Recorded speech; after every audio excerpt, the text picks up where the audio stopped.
Okay. Who'd like to start the check? Rob, you have mic in hand. You want to start? I can. Okay. Happy New Year, everyone. I'm Robert Dodig. I am well. I think we're scheduled till 5, right? Correct. Okay. I think Kevin Calfee is missing, but he will be here. He's in a hearing.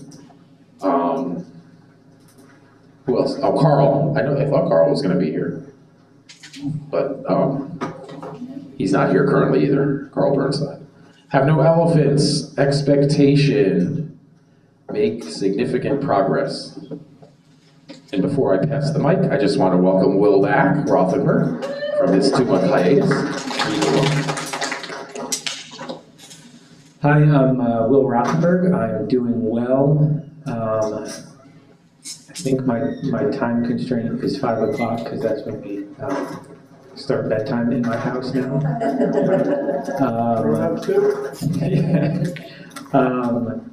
Missing has been noted, no elephants, expectation. It'd be nice to see some orange circles.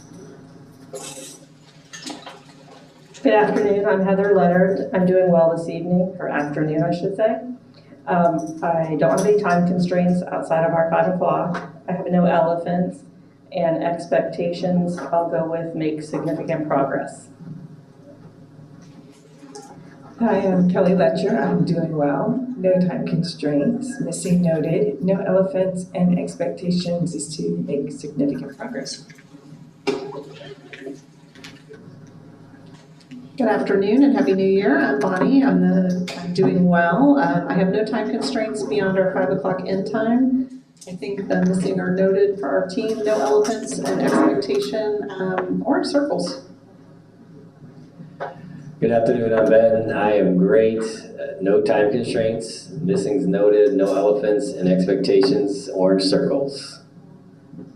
Good afternoon, I am Helen. I'm doing well. I have no time constraints. Missing has been noted. No elephants, and my expectations are to make significant progress. Hi, my name is Mike. I'm doing great. I have no time constraints. Missing is noted. No elephants. Expectations. Orange circles. Good afternoon, I'm Suzette Rivera. I'm doing well. No time constraints. Missing has been noted. No elephants, and my expectations are to make significant progress. Ann Cole, I'm well. No time constraints. Missing has been noted. No elephants, and expectations, significant progress. Hey, I'm Jessica Duncan. I am doing well. I have no time constraints. Missing is noted. No elephants, and my expectation is to make significant progress. Shannon Johnston, I'm doing great. No time constraints today. Missing's noted, no elephants, and my expectation is to have some orange circles.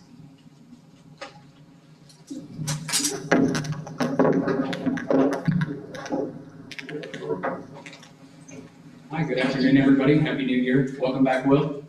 My name is Kurt Fazone. I'm fine. I'm the chief negotiator for the union. No time constraints. The only one missing on our side is Mario. No elephants. My expectation is to make progress. My name is Kevin Daly. I'm president of the Teachers Association of Lee County. I am fine. No time constraints. Missing has been noted. No elephants, and expectations to make progress.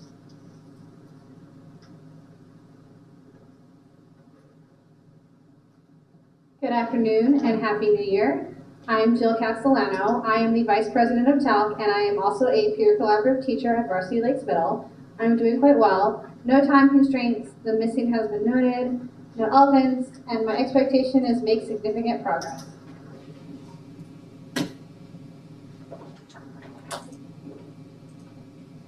Good afternoon, my name is Anna Witten. I am the secretary of TALC as well as a 3rd grade teacher at Colonial Elementary. I'm doing fine. I have no time constraints, missings noted, no elephants, and expectation is to make progress.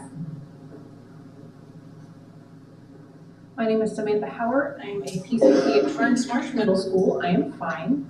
I have no time constraints, missing's been noted, no elephants, and I would also like to make progress. Good afternoon, my name is Shay Pearson. I'm a testing coordinator at Island Coast High School, and I'm also the TALC treasurer. I have no time constraints, missing's been noted, no elephants, and I'd like to make progress. I'm Tara Sherman. I'm the school counselor at Amos St. Elementary. I'm doing great, no time constraints, missing is noted, no elephants, and expectation is to make progress. Good afternoon, my name is Iris Rinaldi. I'm a school social worker. I am doing well. I have no time constraints, missing has been noted, no elephants, and my expectation is also to make significant progress. Good afternoon, my name is LaShonda Hutchins-Malone, and I am the grades 3 through 5 math coach at Franklin Park Elementary. Today, I'm a little bit overwhelmed. We just moved on to our new campus, so temporary campus. It's interesting. I have no time constraints, missing as we noted, no elephants, and my expectation is to make significant progress. Good afternoon, my name is Amy Johnson. I am a teacher at Mariner Middle School. I teach 6th grade ELA. I am doing well today. I have no time constraints. Missing is noted, and Mario just showed up, so I'm going to hand this back to him, I think, before I pass it Bob. I was waiting for him to settle in. Yeah. No elephants, and my expectations to make progress. Marty Northstone, great to be here. Happy New Year, everyone. Doing well. No time constraint. I'm sure the missing's been noted. Been excluded now. No elephants, and my expectation would be to make significant progress.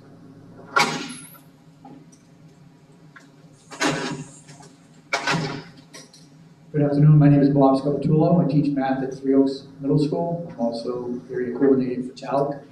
And I'm doing fine even though the Patriots are out, so in search of a new team to root for the next 2 months. So if you have any suggestions, to send them this way. No time constraints, missing has been noted. No elephants, and expectations is to make significant progress, please. Good afternoon, I'm Christine Jarrett. I am a K-5 art teacher at Tortuga Coast Elementary. Doing well, no time constraints, missing is noted, no elephants, expectations, make progress. Good afternoon, my name is Louis Fisher. I'm the Director of Instrumental Music at Gateway High School. I'm doing fine. I do have to leave sharply at 5 o'clock to go to another meeting over in the Cape. Missing has been noted, no elephants, and the expectation is to get back on track.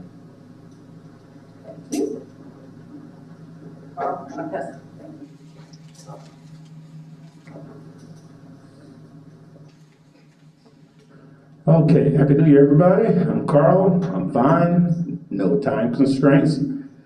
I assume who's missing's been noted. No elephants. Expectation, make significant progress. I'm Amy French, and I'm doing well. I have no time constraints. Missing has been noted. I don't have the elephants, and my expectations are to help you accomplish all 3 of these things. And good afternoon, I'm Donna Mutzenard. I'm doing well. My time constraint is also at 5 o'clock. I feel like I'm working again because I have another meeting after this. Except I didn't start quite as early. No elephants expectation is the same as Amy's. Help you accomplish all 3. While we're hanging papers, you did get your minutes from December 12th. So, is there any corrections or deletions to those minutes? Anybody?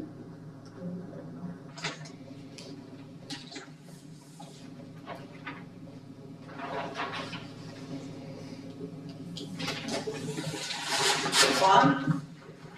Yeah, it's kind of minor, but on page 2, the 3, 4, 5, 6, the 7th bullet down doesn't have anything next to it. Okay. Okay, any Anything else? Bob, are you okay if I do not report this? Anything else? All right, seeing no hands, can we accept the minutes with the one correction Bob made?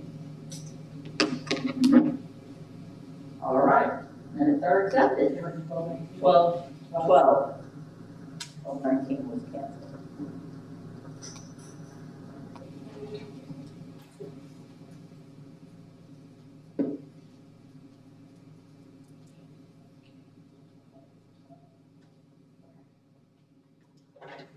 All right, there you go, one orange circle. Okay, now according to those minutes, we did have options. We had some requests for information, and I believe you received that information, so you have that. And you have the options in your minutes if you need to look back at what those options were. So from here,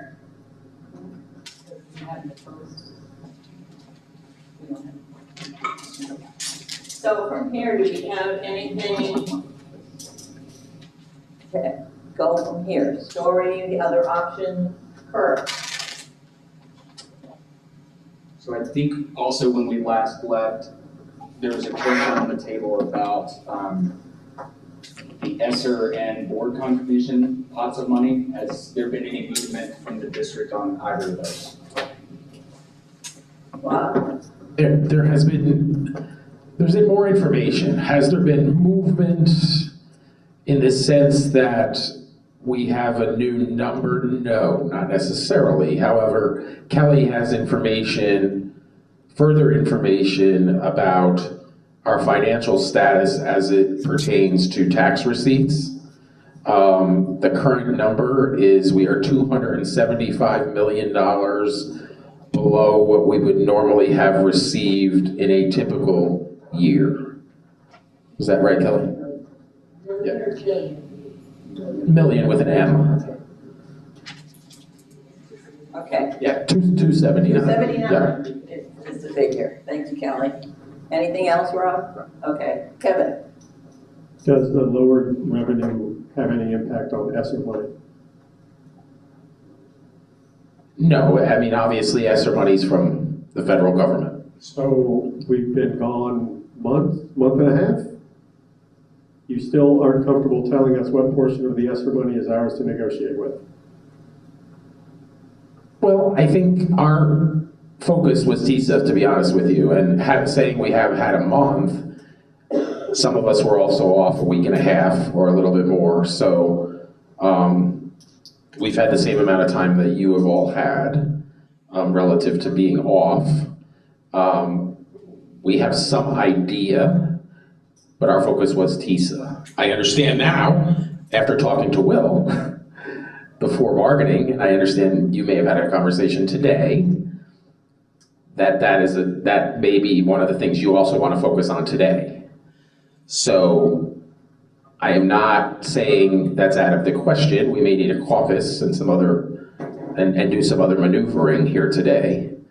But I think that's something that we can certainly try to talk about. I think the most progress comes from negotiating the absolute firm numbers we have, which at this point is TISA and ESSER, and then getting a commitment about board contribution at a later date. Okay. So do we need to caucus now to, do you want to combine the discussion with TISA and ESSER? Or you don't want to continue the discussion about TISA? I think the concept of combine means before 5 o'clock. Doesn't Okay. necessarily mean right now at the same time during the same discussion. Okay. I mean, I think we can hammer out the TISA money and possibly have some kind of tentative agreement around that, and then talk about the ESSER amount. And then I have an interesting new bonus structure proposal I'd like to advance at the end. Okay, so we'll continue with the discussion from the 12th about the TISA funds. All right? Okay. Anybody have anything else they want to add? Shay?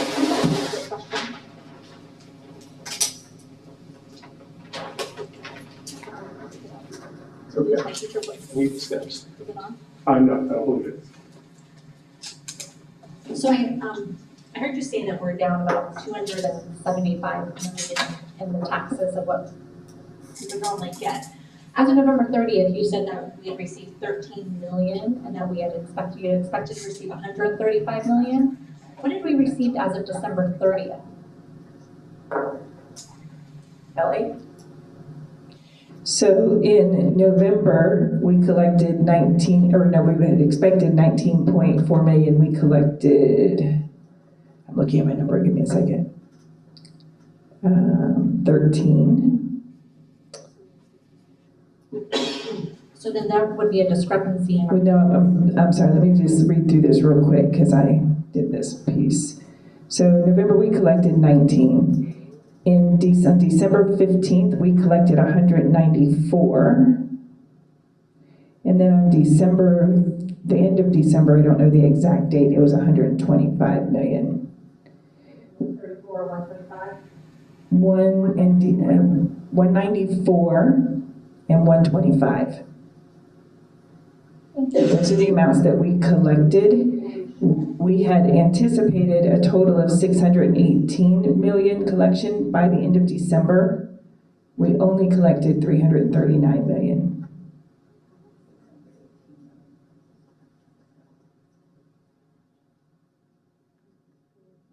$300 million? 339. Does that answer your questions, James? Yes, it does, thank you. You're welcome. Anybody else? You have any questions? All right, I think next, we've had options up there. Do we have any more options? Burr? Can you pass Pass the down the mic down, Burr, please. Thank you.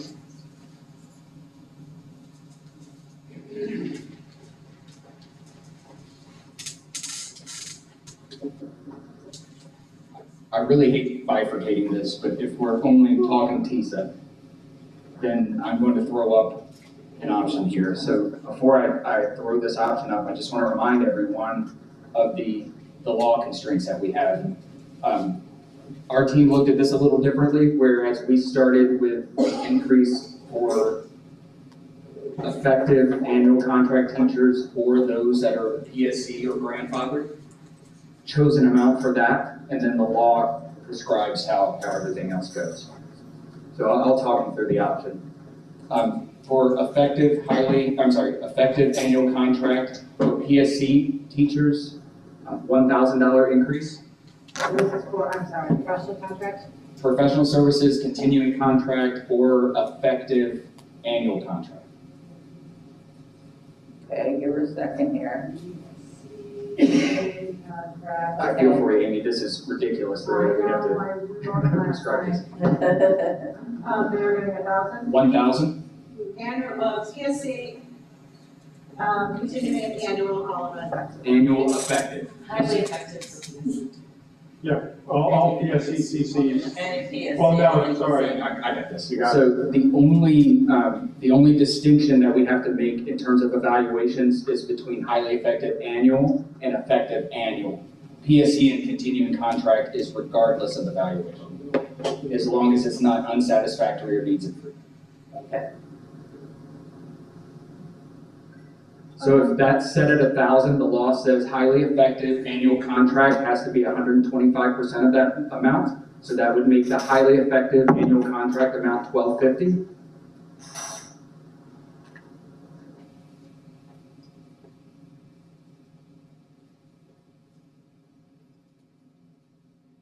I'm a little snarky today because $1,250, because the legislators want us to focus on the base salary and they don't care about compression. Right. The law says that the base has to increase by 75% of the amount given to the grandfather. So the increase to the base is $750, which would mean the base would move to $48,250.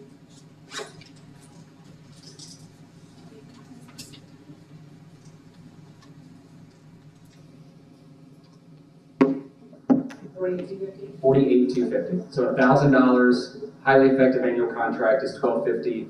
Base increases by $750. Starting salary is now $48,250. Okay, If I can just add one more thing with this. So this, as we were doing some data analysis, and, I mean, we all know this at the table, but the number of folks with continuing professional services contracts are just dwindling. I thought it was a 60-40 split. It's a 75-25 split. 25% of the TALC bargaining unit does not have an annual contract.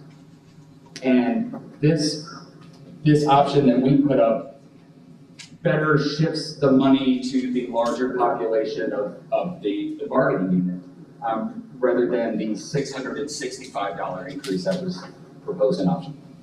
So Kurt, this is all one option, right? That is all one option. okay. Any questions? Rob? What is the total dollar amount of that, Kurt?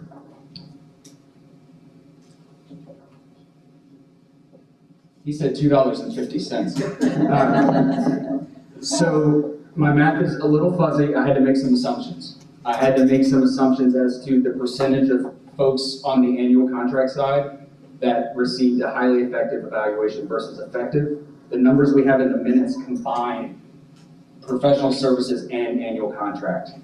I looked at the cost of the increase to the base and estimated cost of benefits. It came out at let's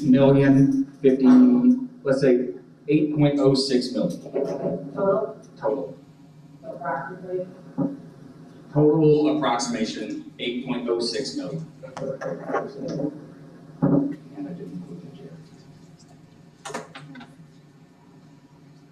Okay. Any other questions? Rob? And I know we gave the data, but I just want to make sure I understand the numbers you're using. So highly effective annual, how many people did you have?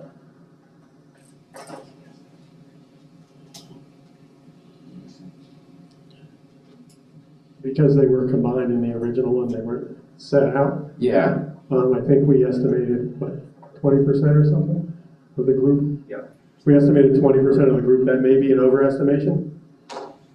We had to make some, I know we had a teacher evaluation committee meeting about a month ago where I think some more specific details were shared around number of each kind of evaluation by contract status maybe, but we couldn't find that this morning. So did you use approximately 2,000 employees?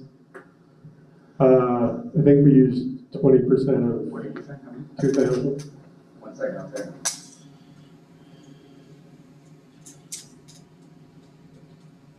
And we know this gets a little above TISA, but what's 400 grand between friends? Yeah, that's better. About 2,000. Okay.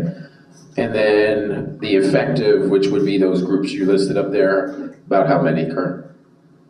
See, this is where it gets a little interesting because the numbers that were given in the past were 1,508 grandfather teachers. Our data request only showed 1,435. So, that is significant. It's not a lot. Right. But I took the 5,833, subtracted that, so it was about half and half, I guess. So about, what was your question? How many would be impacted by the effective increase? 1 second. How many would receive that? So it would be 1,435 on the professional services side. Right. Plus, yeah, I'm doing math on the fly. This is very dangerous. I'm sorry. It's okay. Is it 80-20? So about 880. We said it was about an 80. I'm sorry, other way around. About 3,500 folks? How many? 35. About 3,500, okay. We figured about 80% of those folks were effective. Okay.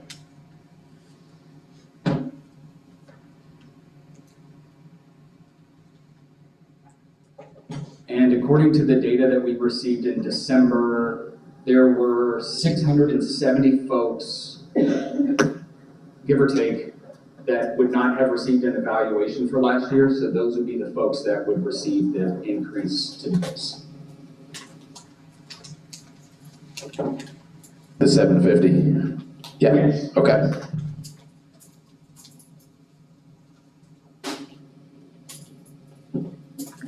Okay, anything else?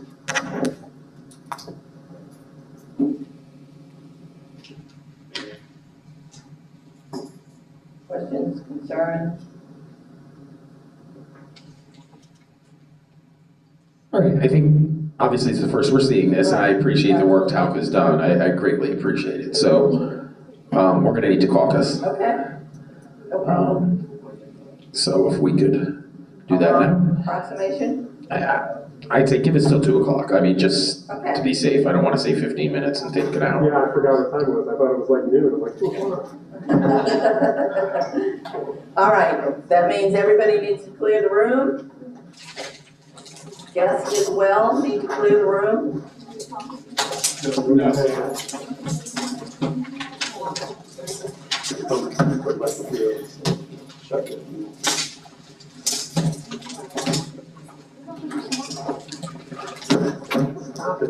Everybody else.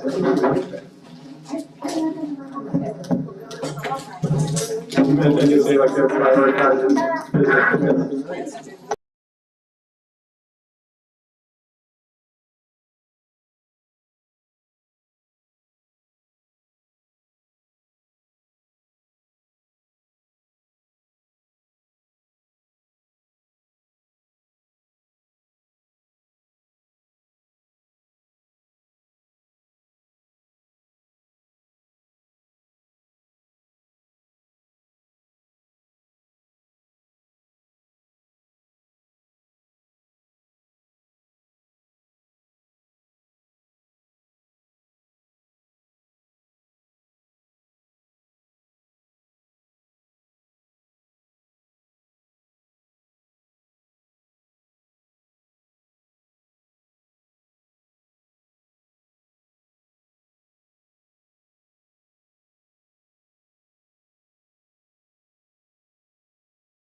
Sure, thank you. We discussed the TALC option, and we are appreciative, and I think we're in the ballpark, and I think philosophically, we're headed down the right road. We did some simple math, or no, I shouldn't say simple, because I didn't do it, but we did some math. No, it would be simple if I did it. And it appears as though, based on numbers that we have, that TALC's proposal would be about 1.5 million over the TISA allocation. So, as a result of that, we have another option. Okay. So, Give me a second to get them in front of me. Thank you. and you can use the same groups. And how did talk, so we don't need to talk. Okay, thank you. Anybody who's watching or listening. So the same groups, which are PSC, CC, and annual contract teachers with an effective evaluation. Just so you know, the number we're using is 3,906 of those individuals. Our dollar amount would be $825. And then for the highly effective annual, our figure is 2,025 employees. Our figure would be 1,100. Then for the base, we have 1,421 teachers that would be impacted, and we're proposing that it go up to $48,120. 48,120. That's a $620 increase. From 47.5, yeah. Okay. That's it. Yeah, and just so you know, the FICA Med FRS on this is about $1.2 million. Okay, Kurt. Can you repeat the number of folks affected by the base? 1,421. Thank you.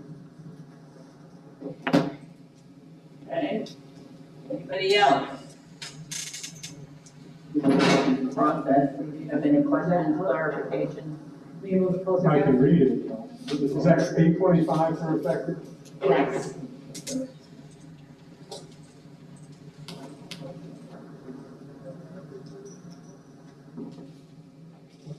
Just so you know, the total figure here is $7.5 million. Thank you.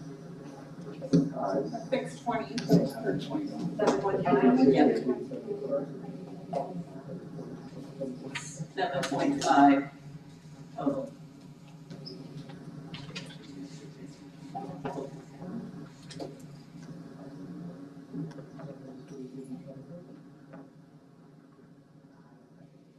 All right, any questions, clarifications needed? I think it's pretty straightforward, but if you have anything, Kevin? And I don't know, soup to nuts, where this makes much of a difference spread throughout. But using like the 75-25, highly effective now is 1,100, right? Right. That's what you're proposing? Yes. All right, so we got 1031. 1031. 1031.25. Okay, I mean, moving that $60. What is it? All right, thanks. I'm just doing math in my head and talking about it. Thanks. Okay, anybody else?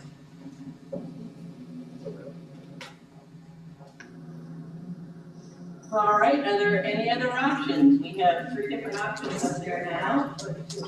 Now we have one from the December 12th. We don't, they have it in.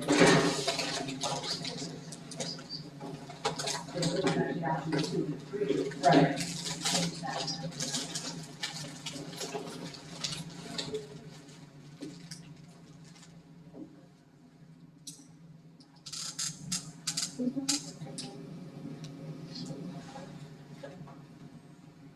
All right, does anybody have any other options? Anybody want to test it off? One of the 3 options? Recheck your minutes to find out what the first one was for December 12th. Kevin? Can we before steamroll happens and testing happens, we want to caucus before testing. That may not be right now, but just before Okay. testing. No problem.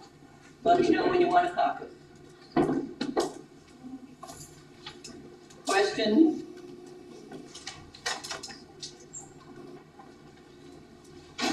We're perfectly fine if they want to caucus. Okay. I don't think there's anything else to add if you want to caucus now, Kevin.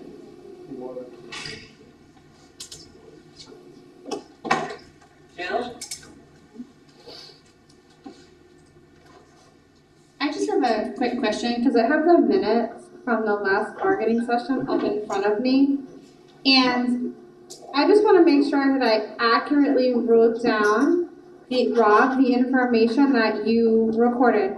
Because the minutes from last time said that there are 3,261 effective or grandfathered. And I think you just told us 3,906. Yeah, so I can explain some of that. We were doing that all on the fly last meeting. Elizabeth was sitting next to me and trying to give me the numbers. We obviously had a chance to go back and make sure the figures are accurate. The numbers that are next to our option, what is option 3 now? Yeah. Are our numbers. Okay, so just to be sure, for PSC continuing contract, an effective annual contract is 3,906. Yes, Highly effective annual contract is 2,025. yes. And people who would be eligible for a base, so they would not have had an evaluation from last year, is 1,421. That's not accurate, the way you just described that. Okay, or they're below. Those are folks that would be eligible for the 48,120 that we put up there, 1421. But the 1421 are people who would get a base increase, so. Correct, they're not just people that didn't have an evaluation. Okay, that's what we're talking about, I'm sorry. Okay. Sherry? Okay, true. Okay.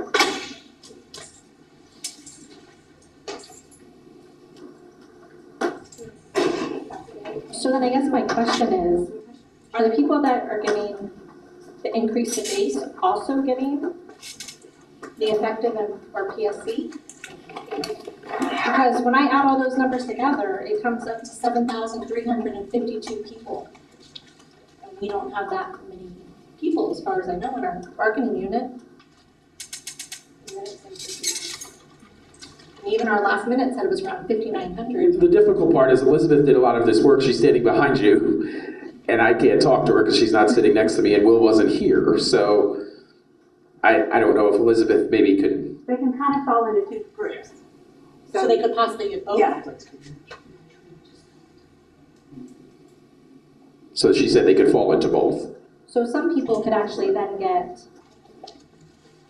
1,500. No, with the true up, they would get the first number, and then if they're still below, they would get trued up. That's where it's not a unique value, and there might be some overlap.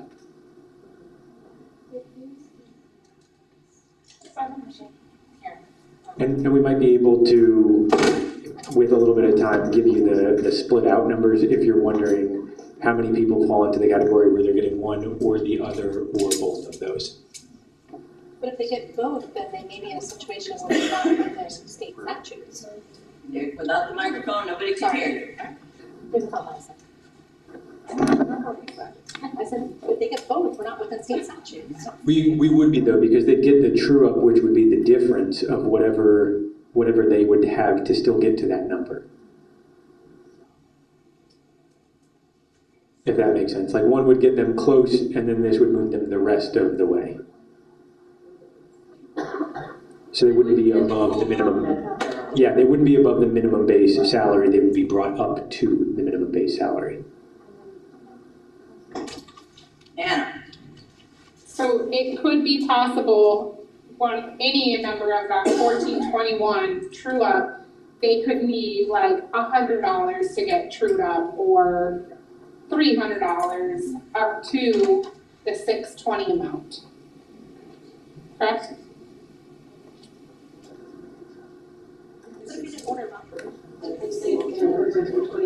Oh, okay.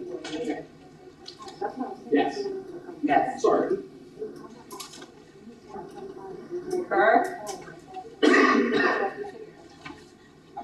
confused. If the smallest increase is $825, how is it that 1,400 folks would need to move between $1 and $620? So I just got a text message from Elizabeth. It would be different order of operations, but same concept. It would be the true up first and then moving people the rest of the way if they didn't. I'm looking for confirmation. No, we just did the true up. True up and then the dollar amount on top of the true up. Okay. You're saying be the true up. So order of operations would be the true up to the minimum base and then the effective or highly effective on top if they had an evaluation.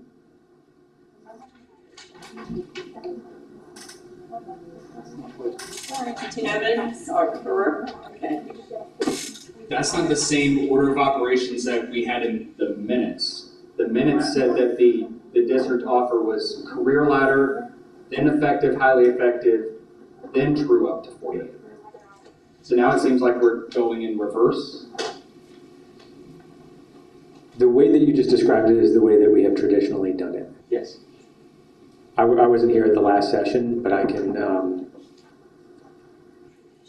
step out of this role for a second so I'm not putting Elizabeth on the spot and confirm. We had discussion of putting the true up first. And that's the way I did these numbers. And I think historically there's been some back and forth on which order of operations we like better. In either case, there are going to be people that feel that they're being disadvantaged because they did get the true up, they didn't get the true up, they got the full amount, they didn't get the full amount. And so that's one of those difficult decisions that we're faced with as the bargaining team in deciding what allows us to get the furthest with our money and what allows us to get the most for the most people. Okay, Amy. All right, so my question is, if they had an evaluation, they should be in the 48,120, right? We don't need those people that had an evaluation last year to be in that section. Because they're automatically, even if they get effective, they're gonna be up 825, they're still gonna be above the 620, right? So can we only put the teachers that have not had an evaluation in that 620 amount?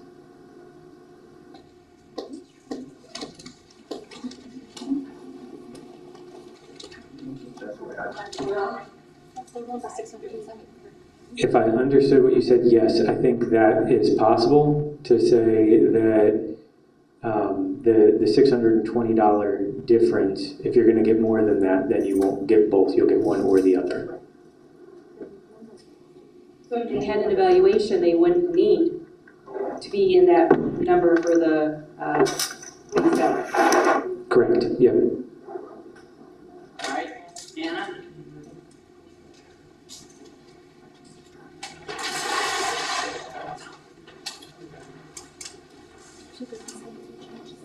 Do you have a total number of employees in the bargaining unit that we're talking about, a number?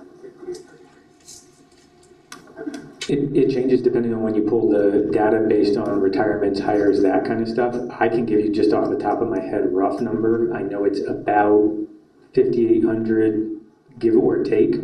I could try and pull a demographic report that says as of today. That's something that we're always having to adjust for. Because if we have an implementation date 3 months from now, then the number obviously moves.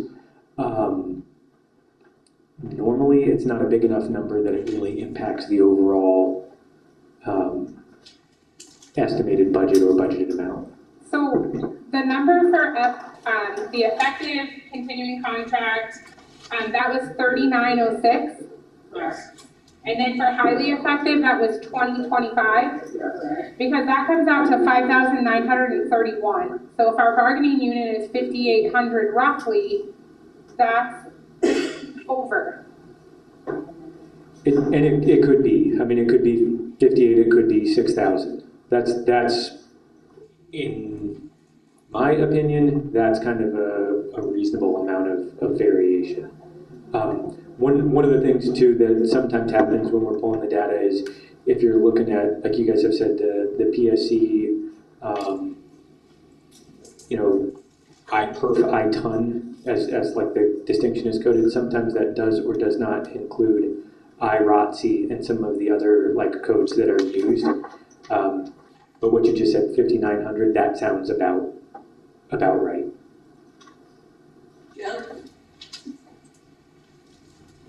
So I'd like to know a rough estimate of the number of people who wouldn't qualify for the $825 or $1,100 increase through TISA.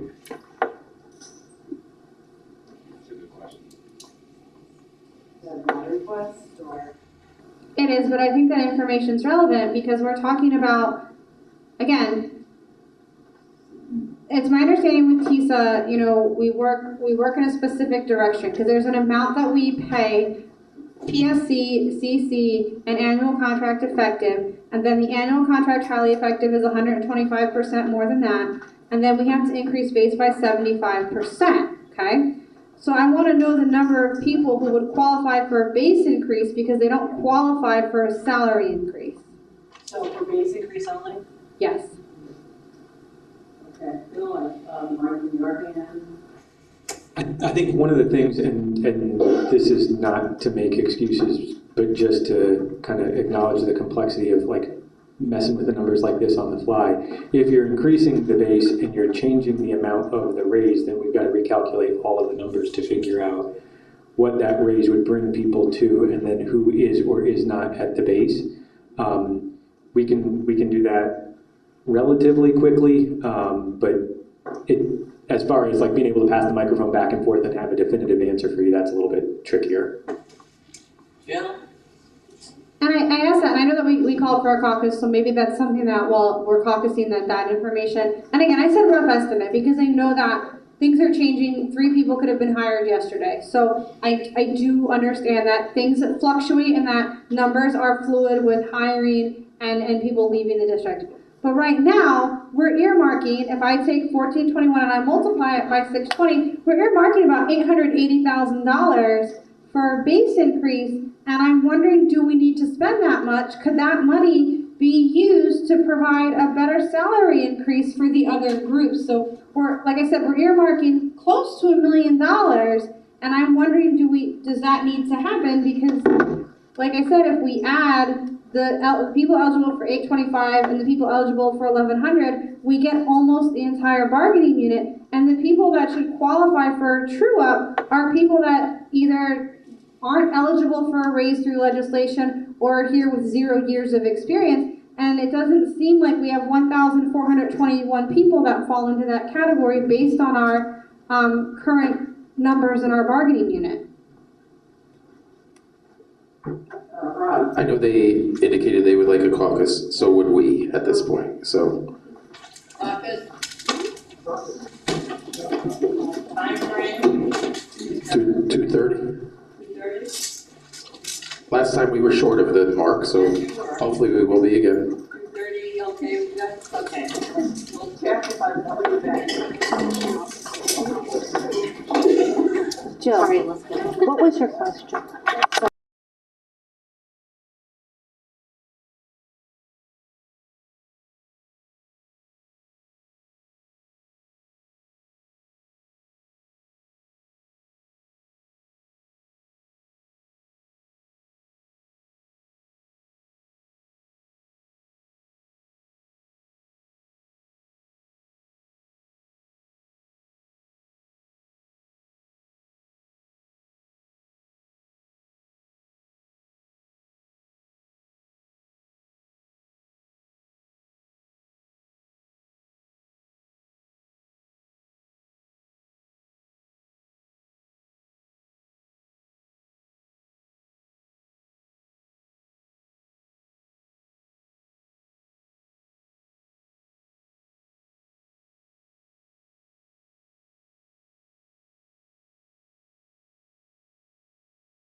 two options.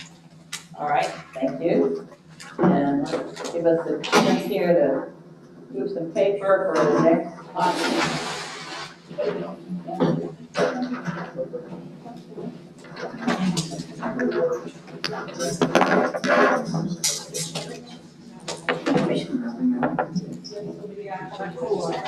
Correct.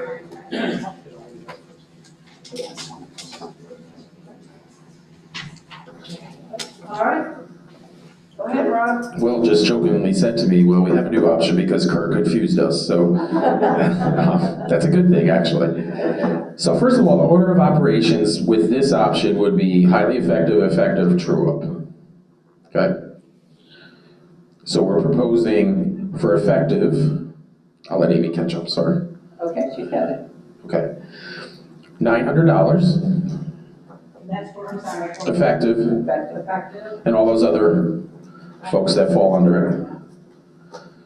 900? Yes. Okay. Highly effective, 1,200. And the base would go up to 48,175.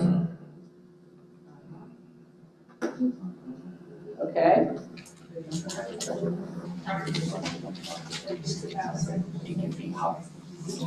7.7. All right, thank you. All right, there's option 4. So we have the order of operations is highly effective, and then the true up. Effective gets 900, and all those teachers that fall under that effective category, PSCs and CCs. HE equal, highly effective is 1,200. The base will go up from 47.5 to 48,175, and the total cost is about 7.7 million.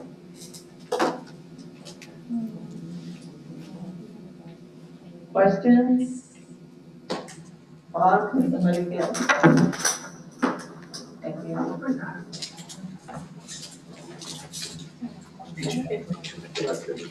We're trying to do here. Yeah, just to avoid the questions that we had prior, the discrepancy that we had earlier, to start with the number of teachers involved. Can we get the numbers on those figures? All right, Kelly? So we kept the effective at 3906 and the highly effective at 2025, and then we had discussions about the base, and we took that to 700. That's about how many new teachers we have.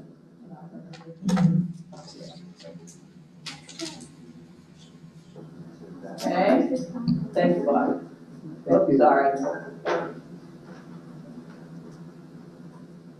All right, any other questions on the new option or any of the old options?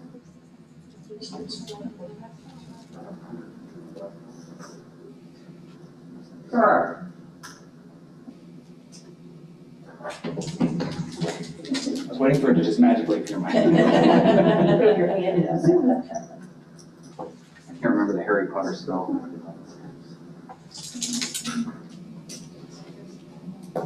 You said there were 2,025 estimated to be highly effective annual contract, is that right? So I'm wondering if,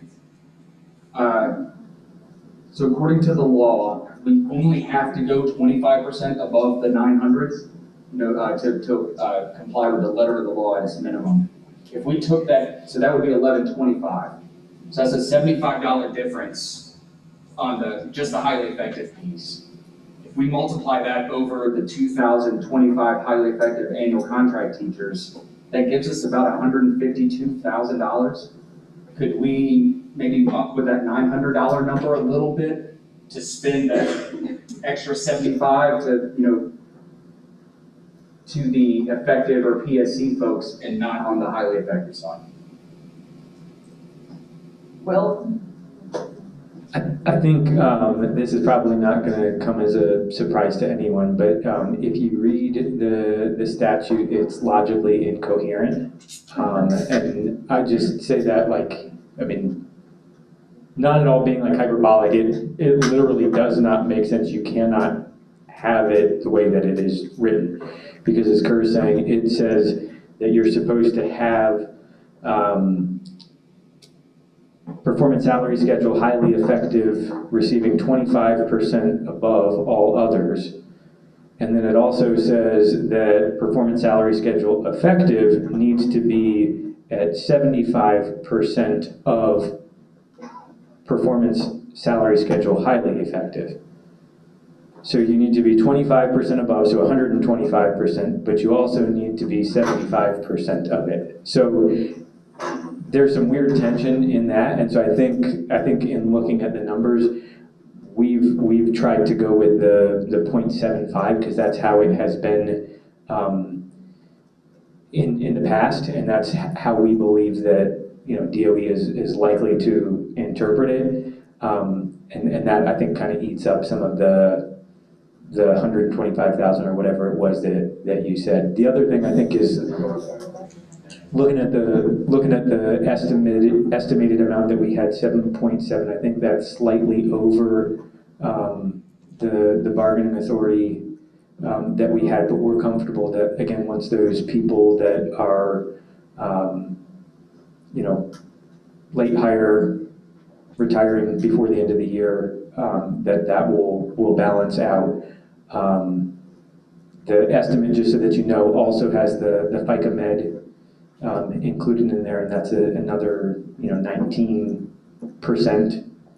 19.56% on top, which is 1.2 million, and it's something that's kind of unavoidable. We've got to back into that as well, just in case someone's doing the math and not seeing how we're coming up with that overall number.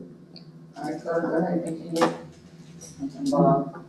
My rambling thought / question is not coherent at all. Probably, maybe a little bit more coherent than the law, but I'm not going to give myself that much credit. So what I was saying is, your $1,200 figure for highly effective is 33% higher than the $900 figure for effective or PSCs.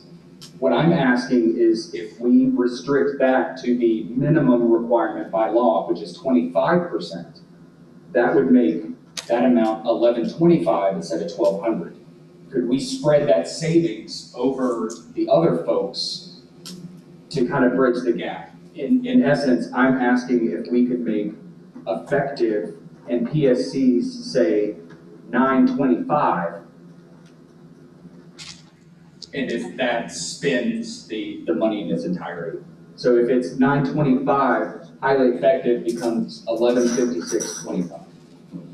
I think the problem is, again, just with the way the statute is written and the ratios.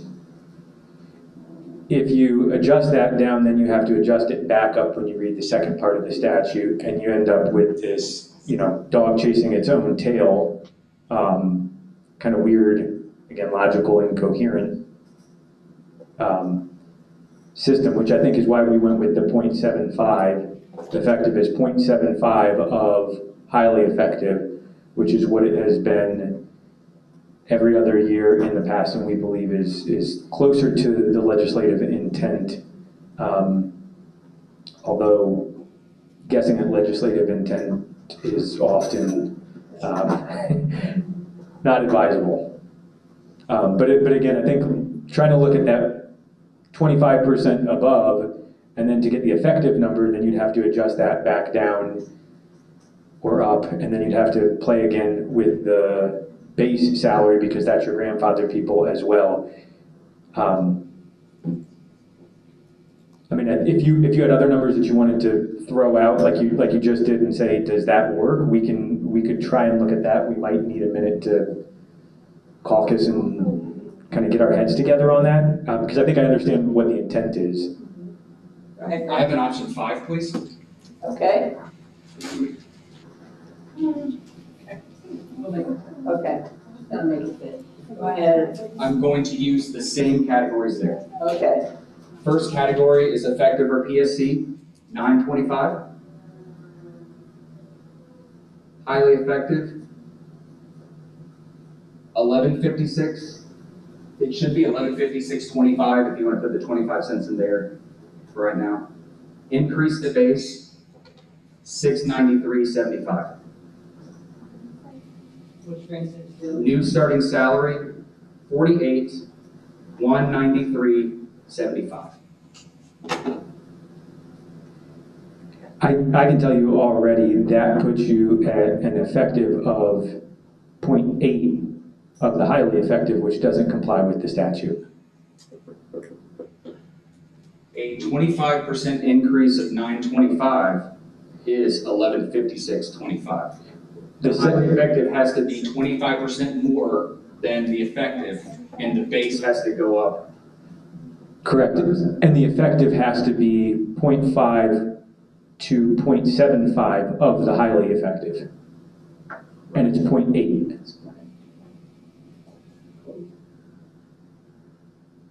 That's where I'm saying I think there's that weird tension that is difficult to resolve.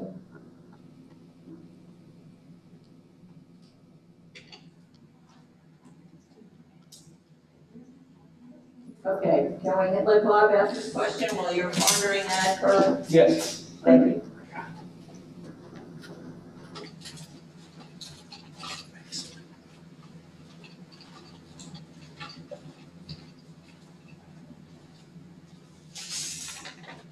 Yeah, earlier,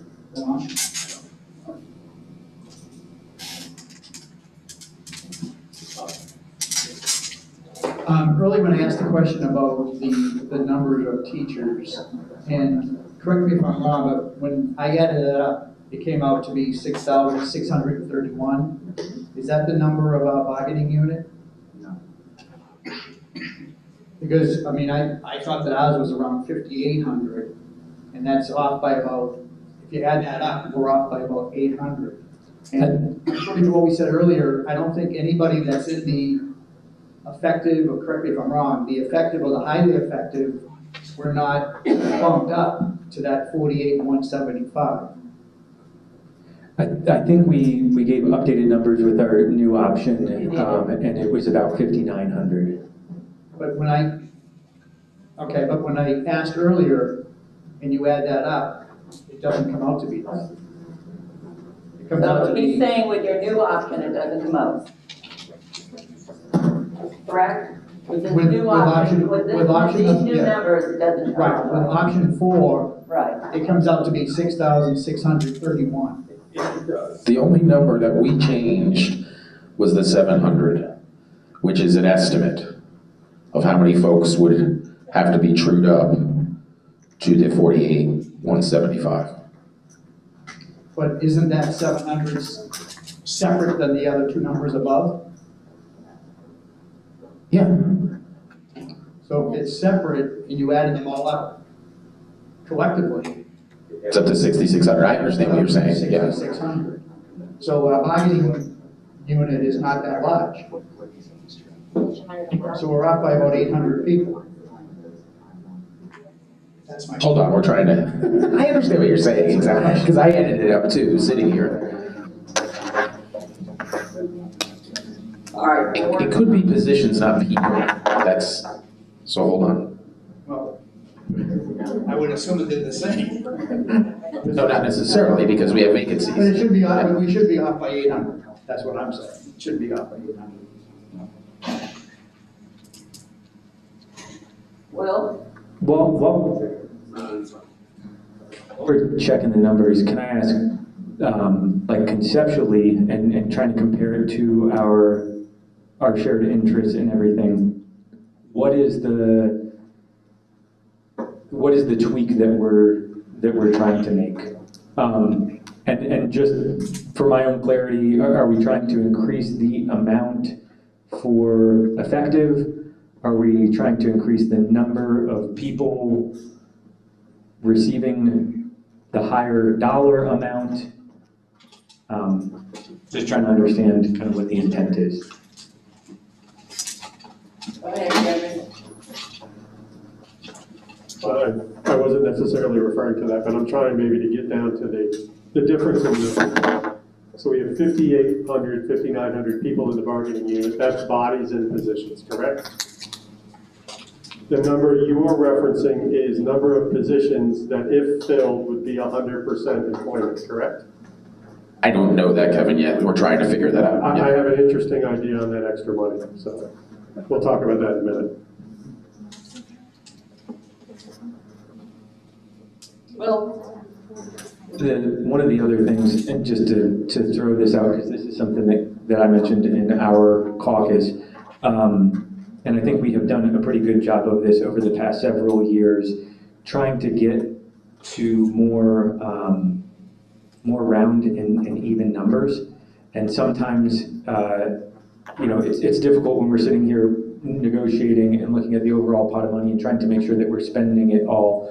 One of the concerns that I have was with base salary, making sure that it's something that's easy to repeat, so that for recruitment purposes, we're not going out there and giving people a random string of numbers, that it's something that's easy to remember, easy to recall, easy to repeat. I know that's kind of an afterthought, but just wanted to mention that as well. I think the same thing with the dollar amount for the increases, having nice round numbers is easier for then when we're trying to communicate for ratification purposes, or when people are trying to check their paycheck afterwards to make sure that they receive the amount that they were supposed to get, that it's not an odd number that's hard to recall. I saw Anna's hand up, Jay's hand up, Burr's hand up.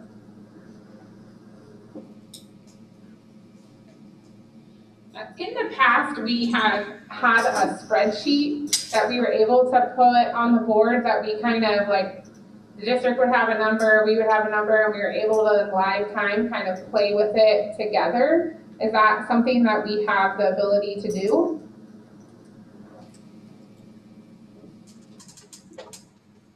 And not right now, not immediately. We don't have the ability to do that today. That was my question. Okay. Vern's next.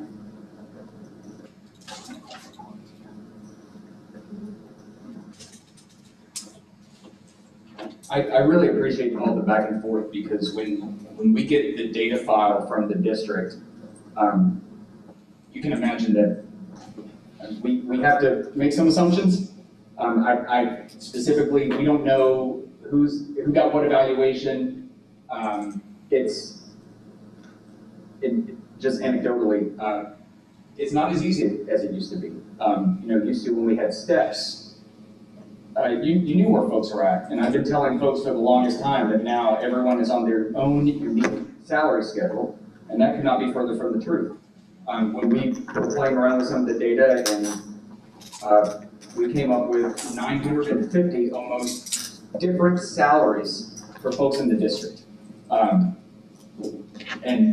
There's only so much you can do with it. So I've gone back and looked at the law, and that's one piece that we were unable to really compensate for, is that 50-75 split between highly effective and effective annual contracts, because like I said, I don't know who got what evaluation based on with the data that we have here. So I think we're very close. Unless anybody has any questions, I would like to caucus with my team for 15 minutes. Will, go ahead before one can answer to some of his questions. So as I said, trying to pass the mic back and forth, it's hard to pull up the numbers, but I think I have numbers for you that might work. So 5,911 members of the bargaining unit. 2017 received highly effective. 3,247 would be that effective / grandfathered salary schedule. And then there are 647 that don't have an evaluation. That number might change between now and the next bargaining session, even the end of the day, as Rob's saying, as people's paperwork gets processed. But that's the most current as of right now to help you with ballparking, and that should clarify some of the confusion where we were trying to figure out kind of which category people fall in, and like Anna was saying, not having the spreadsheet up on the board to be able to tweak it. That hopefully will help resolve that. Are you able to tell out of the 2017 highly effective, how many are annual contract and how many are PSC? I think the PSC would fall into the effective and PSC grandfather category. So then, did you had 1,508 PSC votes, is that correct? We had,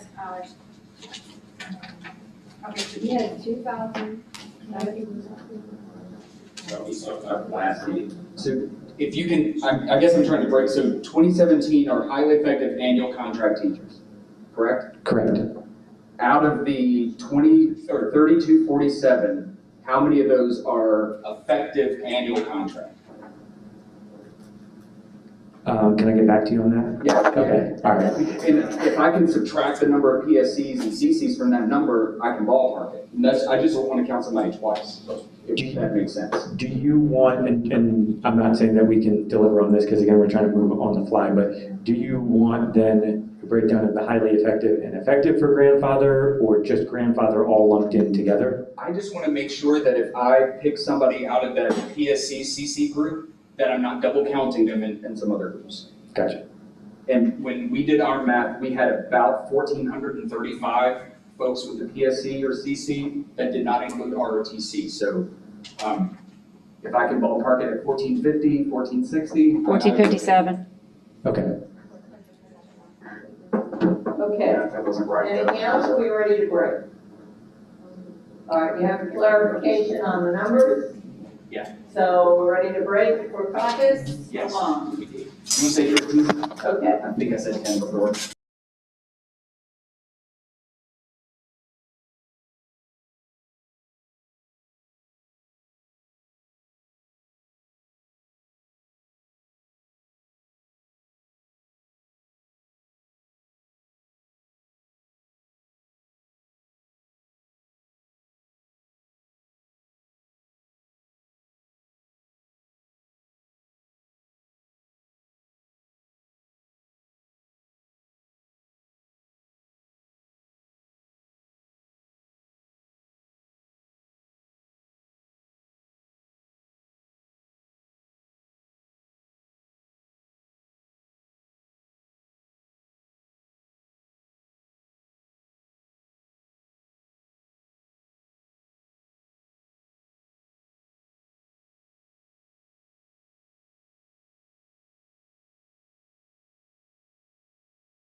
No. We have the caucus report.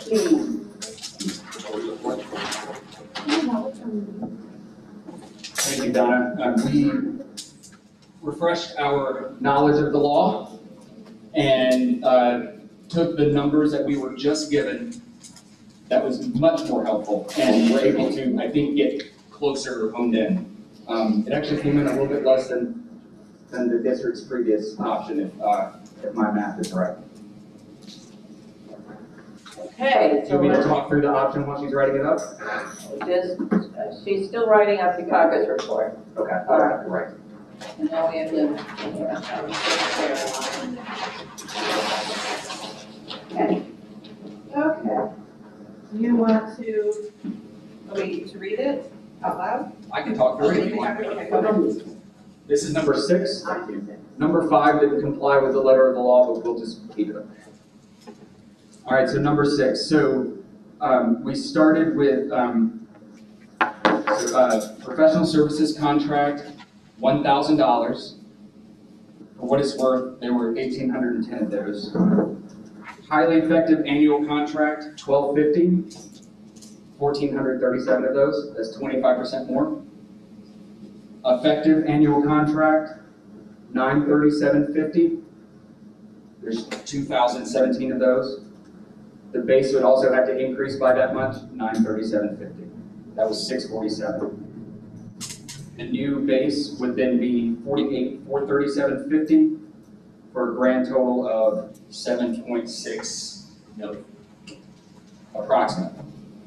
Okay. We feel that this better distributes the money to the bargaining unit as a whole.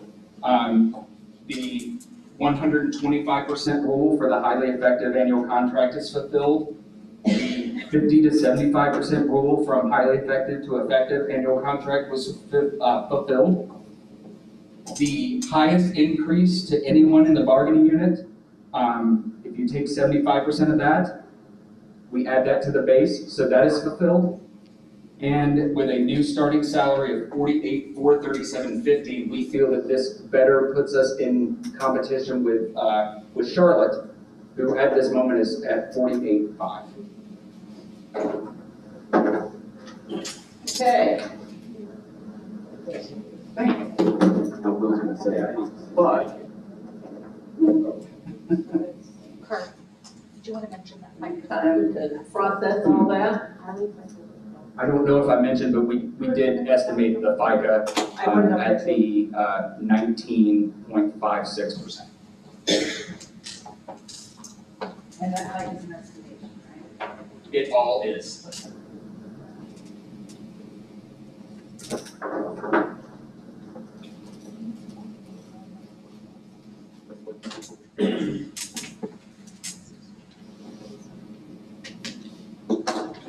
So at first blush,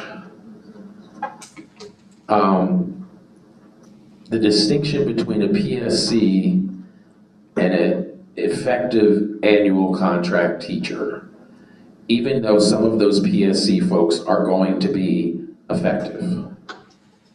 So explain that justification to us. The law differentiated between, let me say it this way, the law did not make us differentiate between effective or highly effective for folks on the grandfathered salary schedule. So the folks with a continuing contract or a PSC. The only restraints were between the ratio of highly effective annual contract and effective annual contract. And since the raise is highest to those on the annual contract schedule, that provision of the law is fulfilled. Go ahead. Yeah, no, I'm not sure that I maybe phrased my question properly then. So why treat those groups differently? Because the folks that are on the grandfathered schedule, those folks with a professional services contract or continuing contract, have been adversely affected by changes in law for the past, I don't even know how many years. And they deserve every penny that we're able to give them. And so we felt that distributing the money in that way better reflected their service. our hands are tied in so many other ways. And the way that this law is written, it is compressing the salary schedule like we've never seen before. And this was the best way that we could put more money into the pockets of folks that are not on the performance salary schedule.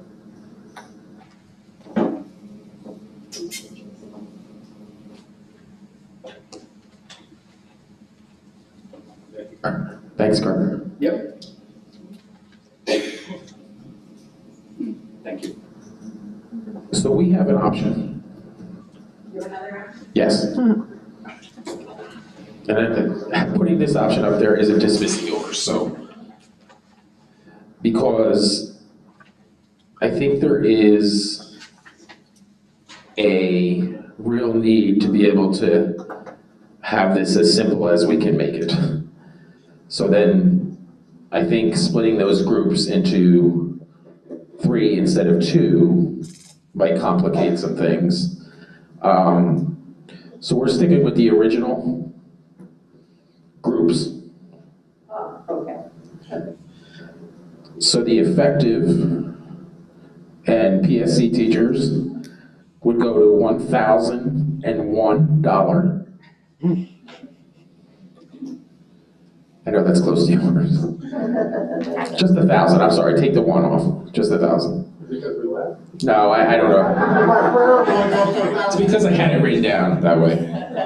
There was even change involved previously. $1,335 for highly effective. And we would move the base $750 to $48,250.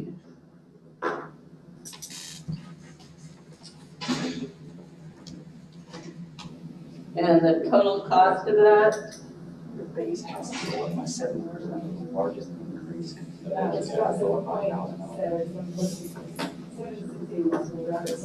Okay, thank you. Okay, all right, go ahead, Will. I had a question too for the option that Kurt put up, the 2017 number, that was the number that we had for highly effective performance. Annual contract, yep. Right. And now on the option that was put up, it's, you got 2017 for effective annual contract, not highly effective. No, that's the way that we had it too, yeah. Right.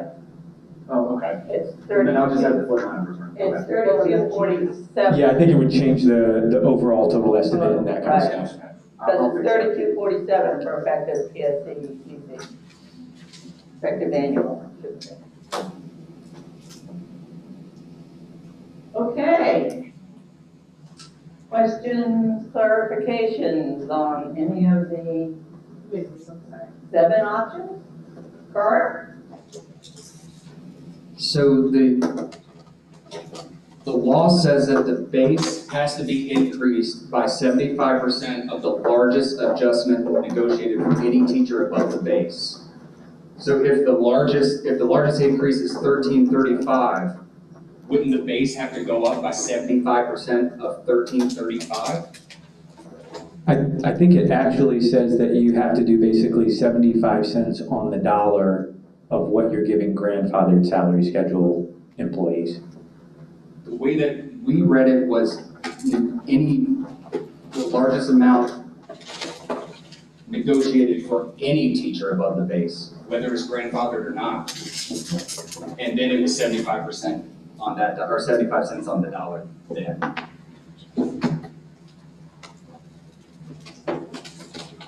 And I was asked to clarify that we're only talking about TISA dollars, just so that anybody that has any question doesn't understand, that we're not talking about any other dollars. Okay, thank you. I know, it's been a while since we said that. Right.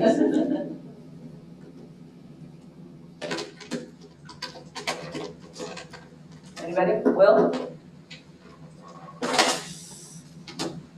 What I'm looking at, and I can give you the citation, reference points later, but it says annual increase to minimum base salary shall not be less than 75% of the largest adjustment for an employee on the grandfathered salary schedule. Okay, thank you.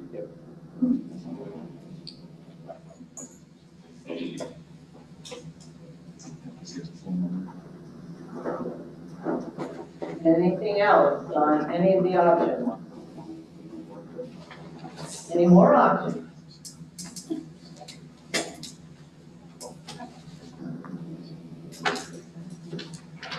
Do we need to caucus on any of the options? Kevin? The really short answer is yes. Yes, you do need to caucus. Okay, Not sure if that's at this moment, but it will be relatively short. okay. Is there a question? I haven't seen any hands go up.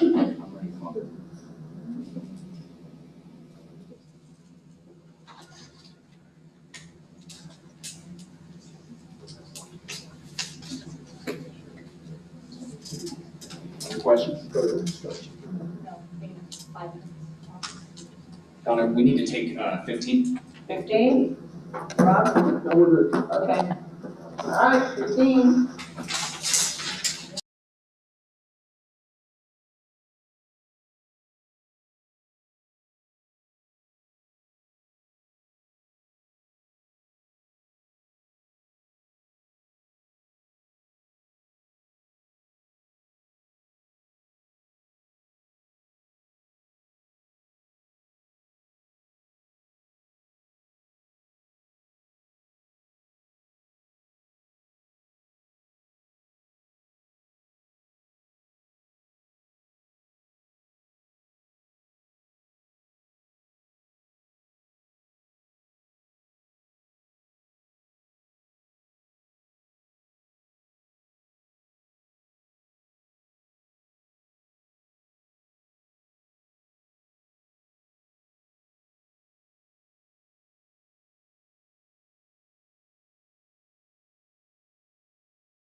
So I don't fix the accounting.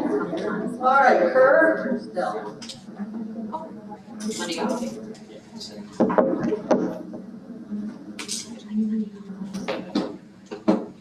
All right, thank you very much. So we had some robust conversation about the option.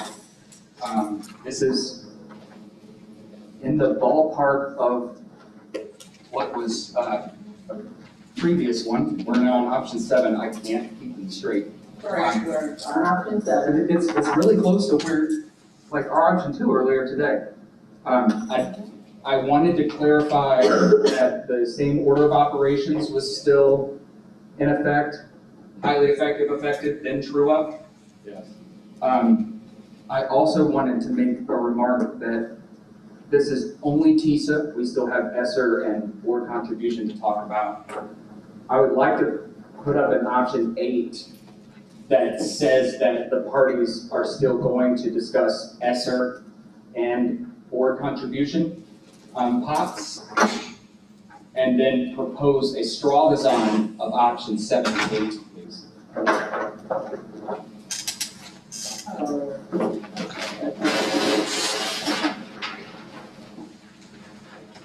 Okay.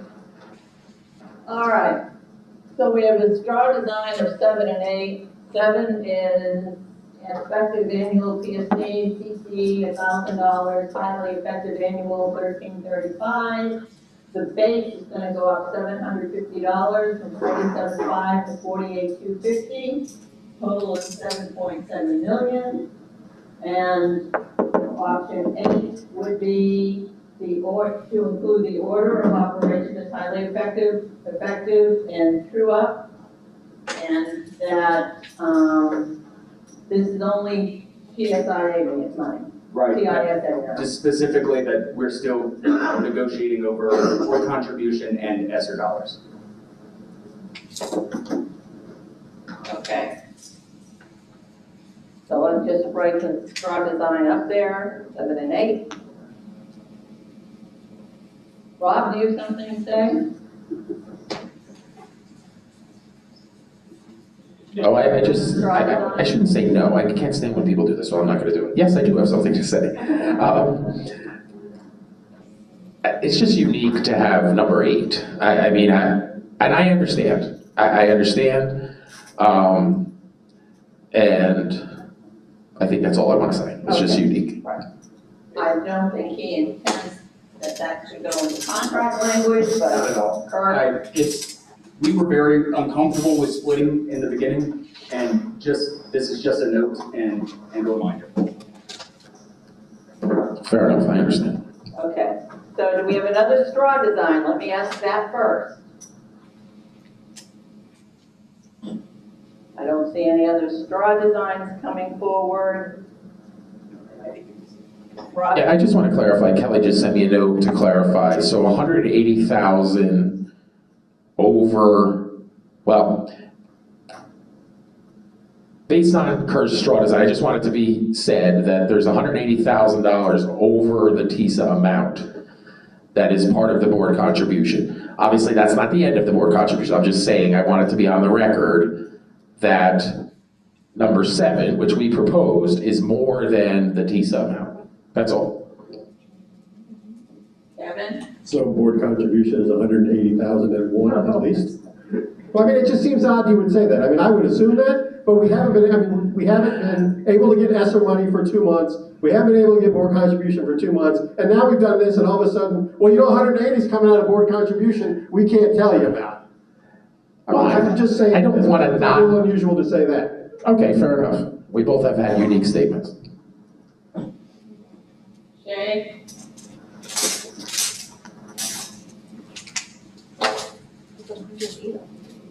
I just want to clarify.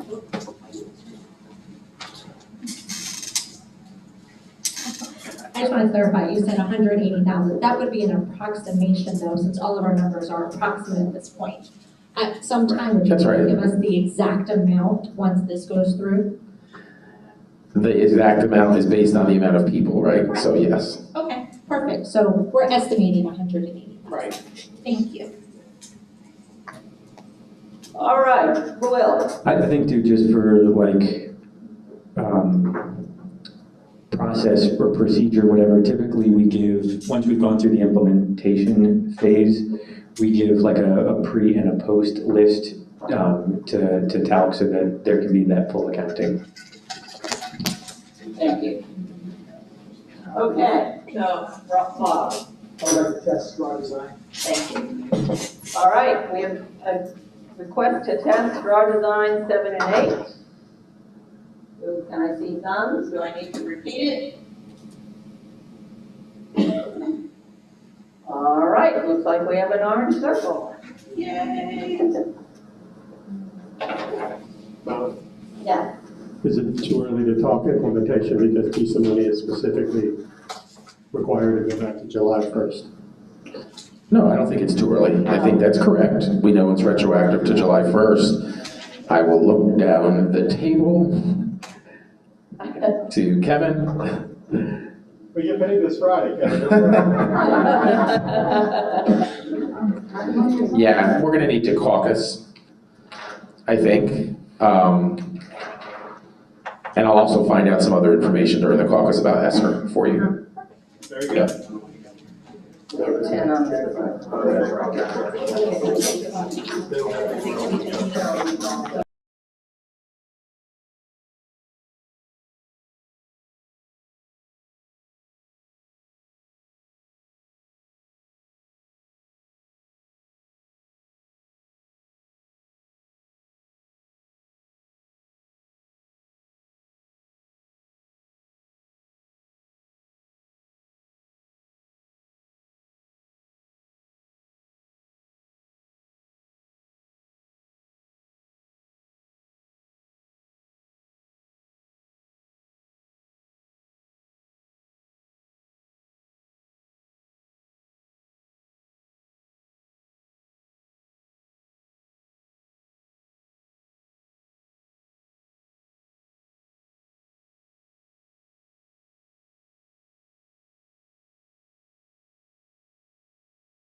Started again.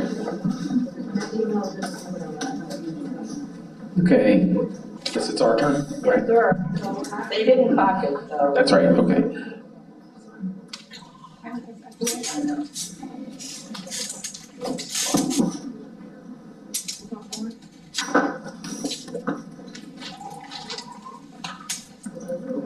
First of all, let me thank you all for leaving the room and coming back, and it's just the way the process works, so not just the bargaining unit, but the folks in the audience today, I appreciate your cooperation.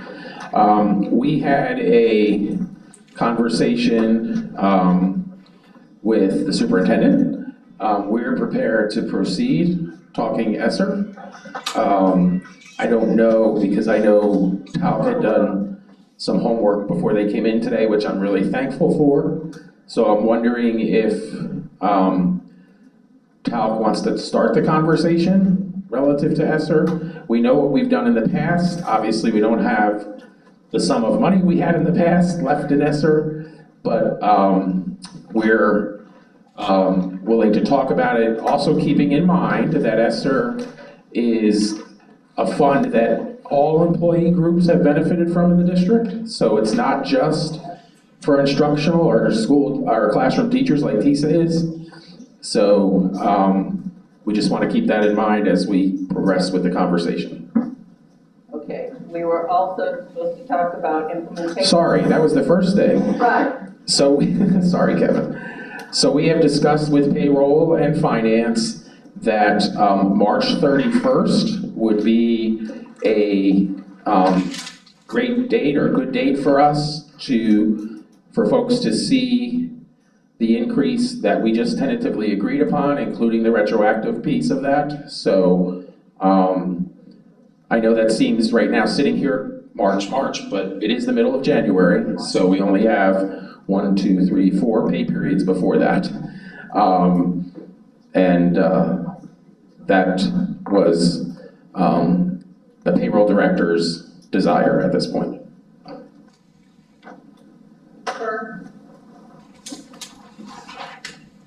It does seem like a long way away, but I'm talking to Kevin, kind of thinking out loud. We have to ratify this, and so that will take some time.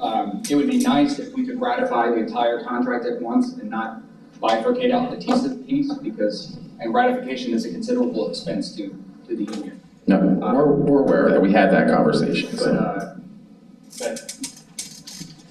should be okay. All right. All right. Kevin? As far as TISA is concerned, I think things work best and work most quickly when we kind of follow a formula we've used in the past. So I know with, did I say TISA? I meant ESSER. With ESSER, we've kind of dug into the weeds about employed on this day and not employed on that day. I'm not sure that, I might be speaking for the whole team, but I'm not sure that total depth of concept exists this time. So it may be a relatively simple conversation once we get started, because it is January 9th and, the vast majority of people have worked all year. And so if we start to tear it up and do what we do, it may just, be what it is. So let us know how much it is, we'll get started. All right, let's first look at are we all okay with this implementation plan for what we agreed on? I don't need to speak on side and ours for this. She wants to do an orange circulating. All right, Rob, do you want to start this? Well, I will.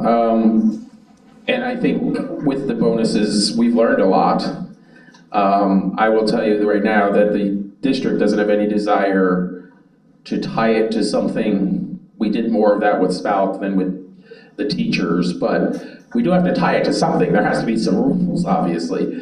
We're still dealing with bonuses from last time relative to some former employees. So the amount that we're looking at for TALC is roughly $7 million of ESSER funds. So, yes. So, if it's a one-time bonus, that's $1,200 essentially. And of course, taxes would come out of that. I want to make that clear and get that on the record. And our bonuses in the past have been generally $1,000. And I think we had one for, did we have one for 1,500? I can't remember exactly, but yeah.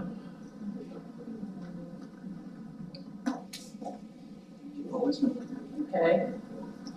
All right, thank you, Rob. Anybody else? Kurt? The conversation among our team has been take the sum of money and divide it by the number of folks in the bargaining unit, pay it out. So if that should be the easiest way to do it. Can we put that down as an option? Just as I said, Donna. Just as you said. And divide it out, pay it. Can we put it down as his $1,200 as an option? That seems very close to the math I'm doing here. Okay. I'm curious, or it would be nice if it was just one payment and not multiple payments. Could we pay that on March 31st as well? I think we can. I'm looking at Kevin. We did have this conversation, so. As Kevin scratches. Actually, a one-time bonus, I think, is one of the easier things that they do. So it's not based on an hourly rate or anything like that. So can I clarify if I put the action up this way? $1,200 one-time bonus payable on March 31st. Yes. Good. With details to be worked out. I mean, you know, some of the language you used in the past, employed and active, have been parsed by people, so we should always try to get better with our language. Sort of putting my lawyer hat on to figure out how we word that even better so we don't have some of those disputes, but we do have labor management on Wednesday, so. All right, so, sure. I'm looking in the current CBA, we used employed being defined as payroll active, actively working, no break in service. Have there been issues with those phrases? Is that what you're saying? Mm-hmm. Kevin?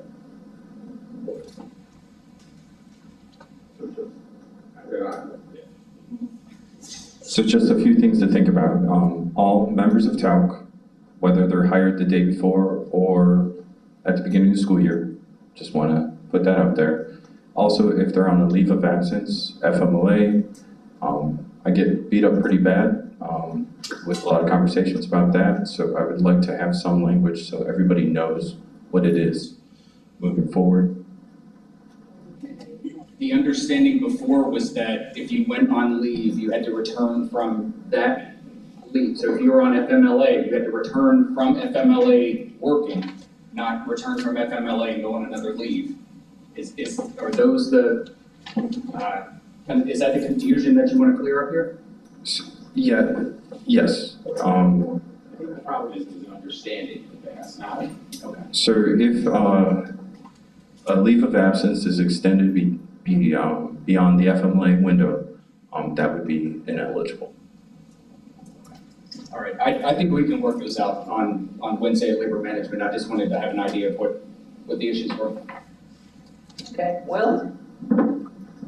I think too, and this was kind of to my earlier point too about like the communication piece of that, and just stressing the underlying importance. I think it's important for our credibility as the team's doing the negotiating that we're able to faithfully carry out whatever it is on the other end. Because like Kevin is saying, there have been other things where it gets complicated, it gets messy, and then whether we did it right or not doesn't matter because people had it in their heads that it was supposed to be one way and it wasn't. And at the end of the day, that's a distraction from, students. And so whatever gain is there, it's not enough to make it worthwhile. So I appreciate you guys being willing to spend some time and help figure that out with us. Okay, anything else?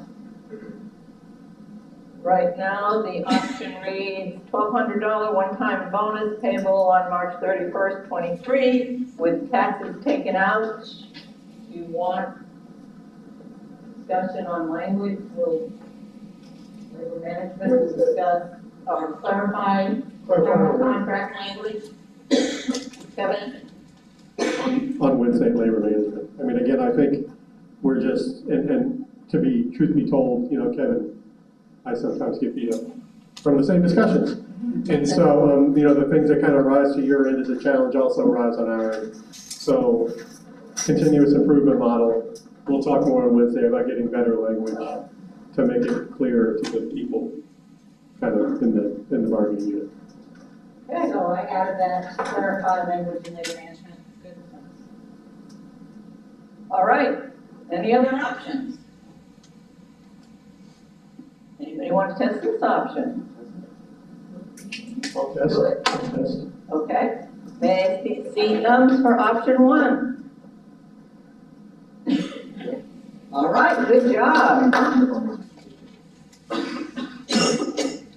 So Donna, I'm gonna, Yes, do it. so we need to talk about future sessions we still have Article 12 to deal with. Do we want to just go back to the every other Monday kind of deal, so we're not, the next one, which is what, the 16th? When are we gonna be, are we gonna be the 30th or the 23rd? But the 16th is in school. Yeah, 16th go to school.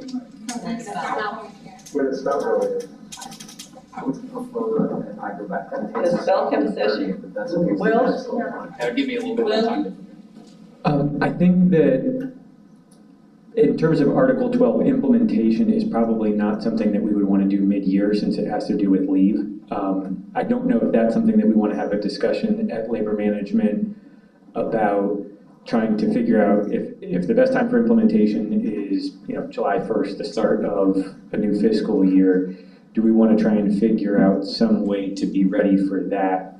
The other concern that I would have is if we've got 6 to 8 weeks to do implementation on what we've already kind of agreed to, that's going to require a full push from, you know, from district staff.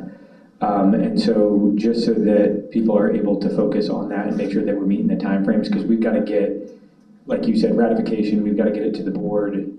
We've got to do all of those other things to be able to pay it on time. So I don't know if that is something that you guys would want to discuss, or do we want to discuss it on Wednesday at labor management? I don't think we wanted to hold up what we've just agreed to, I guess is my overall point. Sure.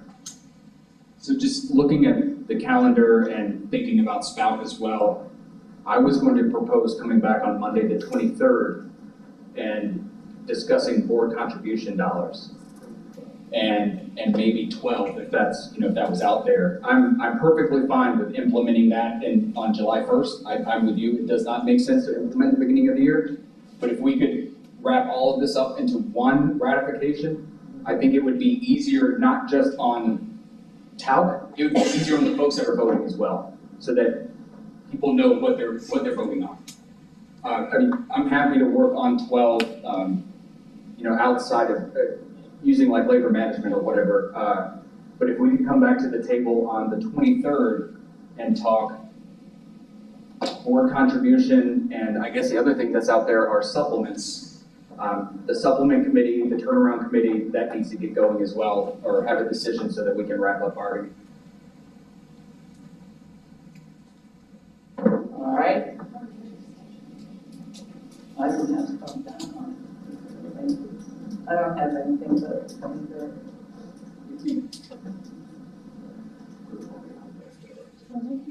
Kurt, do you have any dates for spell, any other dates for spell on your calendar now? I do not. I was Okay. hoping that Spout would then be on January 30th.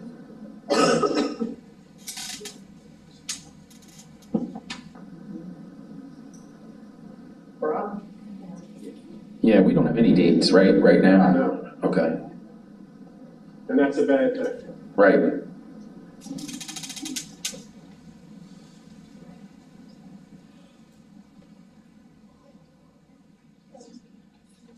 I think the 23rd works. I will just tell you that we're trying to get an executive session with the board, but I think it may happen before then, so. So, I think we can, January yeah, I think 23rd? that's fine. January 23rd. I'm I'm just concerned because February is a short month, and I know you have to do your ratification, so. We are preparing the paper ballot documents since we no longer have the authority to do things electronically. Right. Thank you, Florida legislature. Yeah, we're preparing it now. All we have to do is actually, Okay, attach the TA, okay. Okay, so we want to schedule January 23rd. Is that okay with everybody? All right, January 23rd for TALC. Kevin? I was gonna talk about my other place. I was just gonna say, do you think we need another date? After the 23rd? Because I mean, if we're gonna bring up board contribution on the 23rd, I mean, it'd be great to look at it first, if we were done that night, but realistically, we're gonna need, in my opinion, another night after that day. February 6th. I'll just say my experience in this wonderful process is that if you continue to schedule dates, you use them. So. But we also know, we have to do is allow us to come to an agreement on the day. I would rather have a backup date than not have it.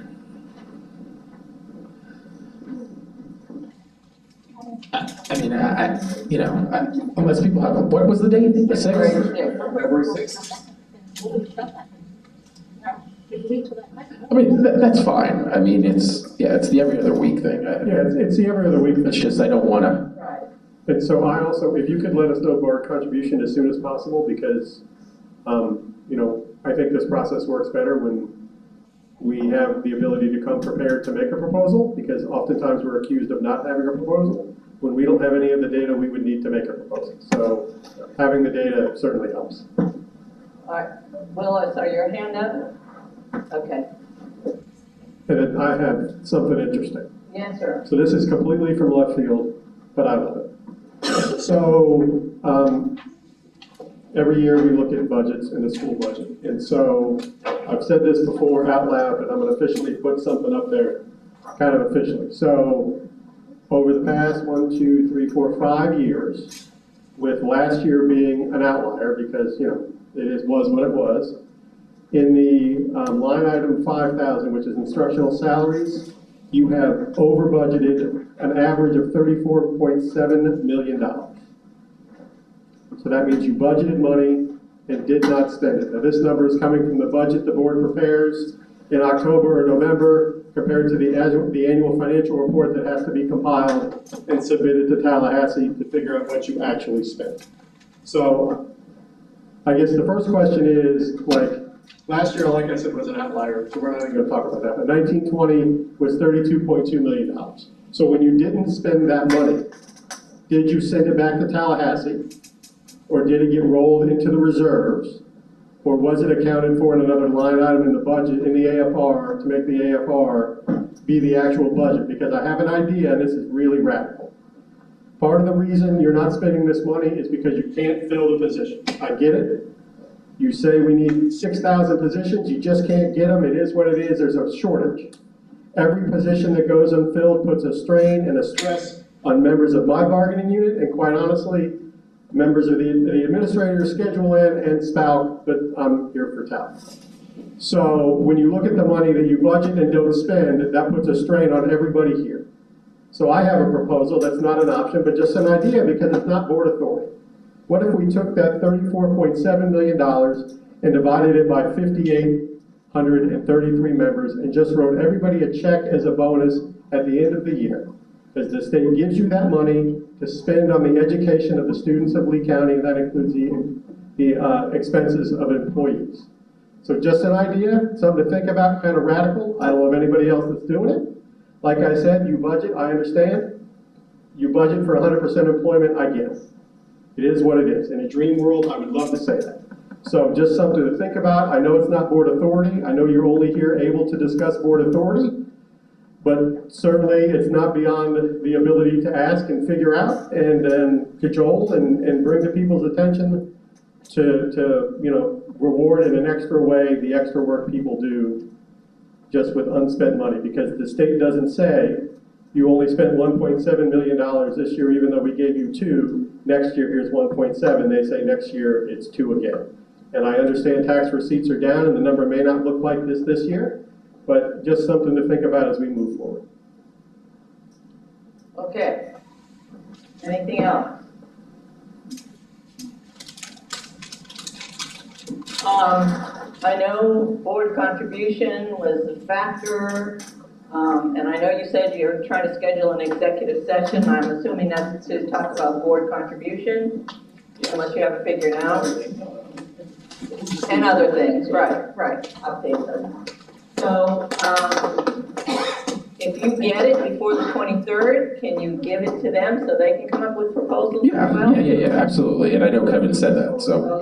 But the meeting, I think tentatively is the 20th, so, with the board, so. We get a lot of time. There'll be a weekend. I've been working weekends. Okay, that's great. So is there anything else? Not today. Not today. Anything else from this side? I would just say that it was a very productive day, and I appreciate that, and go TCU. Joint communication, JC. We'll draft something tomorrow and get it to you, and then we can finalize it at labor management. Okay. All right. Great job, everybody. Thank you. Thank you, Donna. Thank you very much.